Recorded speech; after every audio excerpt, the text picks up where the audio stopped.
You're watching Exit 1055 with your host, Richard Rose. Good morning, I'm Richard Rose. Welcome to Exit 1055 Long Island. This is your TV 1055 show about all things Long Island. In a few moments, he broke the color barrier for Suffolk County. This morning, you'll get to meet the county's new sheriff. Also, holiday shopping, it's in full swing.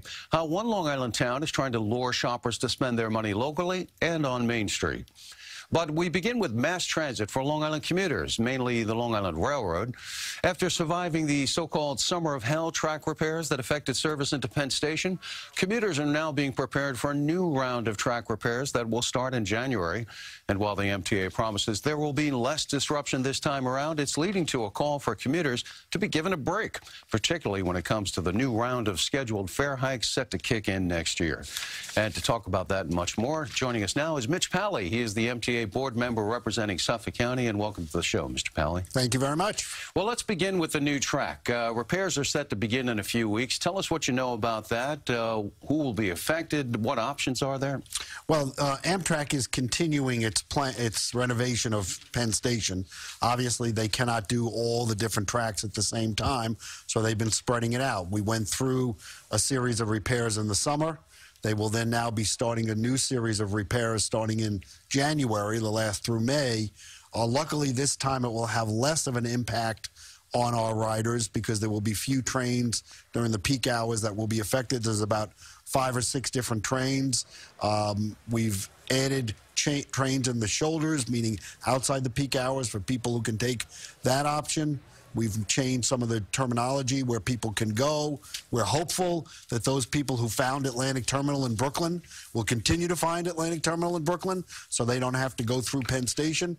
And so it will be a significantly reduced impact, but there clearly will be some depending on the train you're on. And it goes on for a longer time. It goes on through May because they're fixing 3 different tracks, one at a time.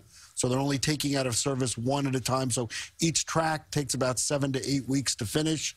And then hopefully by the end of May, we will be done with that segment of the repairs. You know, to be fair, it really wasn't a summer of hell. It turned out much better than we thought. Some people calling it a summer of heck. I did it a couple of times. We did a story on it, and it really wasn't that horrible. And what we noticed is that people were going to Atlantic Avenue. Did that continue to happen? Yes. A lot of people, we've looked at the numbers, a number of people, because downtown, if you're going downtown, Atlantic Terminal is a very good option for you. And a lot of people did not know that. They found it during the summer and have continued to use it during the fall. We hope that they will continue to use it in January because everybody who doesn't go to Penn Station is one less person who has to be inconvenienced. Well, you know, unlike last year, there'll be no buses or no ferries. And what, no cross-honored subway fares either? Because at Atlantic Avenue, you were able to go right through. Because the subway is right there. And their feeling is you're going one way or the other, so we'll see what happens. Well, here we go again, though, say some commuters, and they're already paying a lot of money. People pay $400 a month for a monthly pass to get from Long Island to the city. Let's talk about the fare hike. What % increase is there projected to be, and when is that going into effect? Well, the next fare hike at the moment is scheduled for next March of 2019, and it would be approximately 4%, 2% a year, because the last fare increase was in March of 2017. So that is the presumed number and the presumed timing that would take effect unless something changes in the interim, and I'm hoping something will change in the interim. And you say 2019. 2019. Okay, so I misspoke correct. when I said next year. Yes. So it is 2019. Do you think that fare hike should go through, or do you want to see it reversed? No, I don't. I think it's time for the legislature and the governor to reevaluate completely the 2009 MTA financing agreement. That financing agreement calls for fare increases every 2 years, and that is what has been happening. 9, 11, 13, 15, 17, and the next one is scheduled in 19. I think it's time. Circumstances have changed. The expectations of the public have changed. The finances have changed.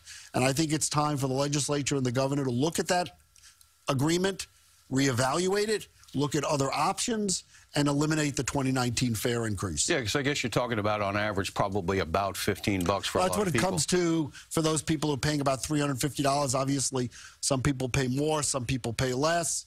Last time in 17, I was able to get into the fare increase a maximum of $15, so that even if your fare increase would have been higher than 15, it was capped at 15.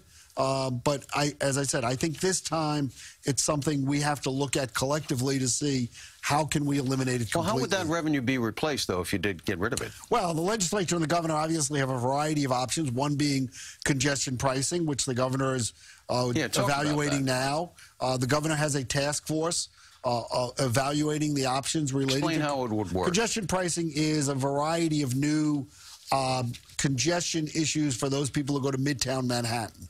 And part of that also relates to the bridge tolls. It could combine tolling the bridges that are now free to get into Manhattan and reducing the tolls on the bridges that already have tolls. Supporters say that would make it more equitable. Of course, you'd face a lot of resistance from people in the city who had a free ride there. That's correct. And those are some of the things that obviously have to be looked at. But I think it's time, Mayor Bloomberg tried to do this with the legislature a number of years ago. It failed then, but I think its time has now come. Well, you've had the mayor and the governor at odds on that. How's this plan going to move forward? Where's the ball? Whose court is it in? Well, nothing will happen until the governor's task force releases a plan. That is supposed to happen any day now. Once that happens, the legislature then has to look at it, and the hope is that all the parties will look at this, say that, wait a minute, congestion pricing may be a better way to do this than the current fare increase problems that are occurring, and so we have to look at that together. Meanwhile, big vote this past week on third track. What happened there? Well, the MTA awarded the full contract for the construction of the third track on Long Island on the main line. That has been 40 years in the making for some of us. That goes from what, Floral Park to Hicksville? Right. And it was a great opportunity. There was a lot of discussion. Even the city members voted for the project because they understand it has significant benefits for New York City residents who want to take reverse commuting out to Long Island. So it was a tremendous achievement. The governor should be thanked tremendously because he brought the project back from the dead, and now it's up to the construction company to finish it quickly. When will it happen? We only have a few seconds. It's a 4-year project. All right. Well, that's some progress there, although some MTA board members saying they don't know if they're going to pay for all these projects. Well, we'll figure that out. I have no doubt we'll pay for it. Okay. Well, Mitch Pally, Suffolk County MTA board member, thanks for the update. My pleasure. Anytime. And still ahead for you, trouble in Toyland, the charity trying to help children that's worried about a shortage.